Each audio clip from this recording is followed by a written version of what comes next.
নমস্কার বন্ধুরা, আমি মানস বিশ্বাস, দ্য বং ইন্সপিরেশন ইউটিউব চ্যানেলে তোমাদের সবাইকে স্বাগত জানাই। আশা করি তোমরা সবাই সুস্থ আছো এবং ভালো আছো।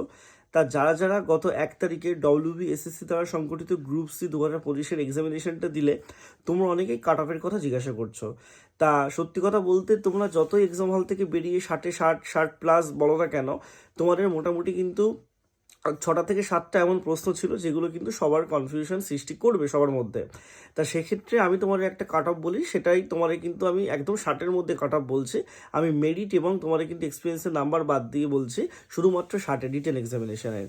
তা মোটামুটি তোমরা এইটুকু ধরে চলতে পারো যে যাদের যারা 55+ আছো, তোমরা অবশ্যই কিন্তু মানে সেফ জোনে আসো। আমি তোমাদেরকে বলবো যারা ওবিসি বি মোটামুটি তোমাদের 53-54, যারা এসসি তারা হচ্ছে 49 থেকে 50, যারা এসটি তারা 47 থেকে 48 বা 46, খুব বেশি হলে ইডব্লিউএসও মোটামুটি 50 কাছাকাছি এরকম কিন্তু তোমাদের থাকবে।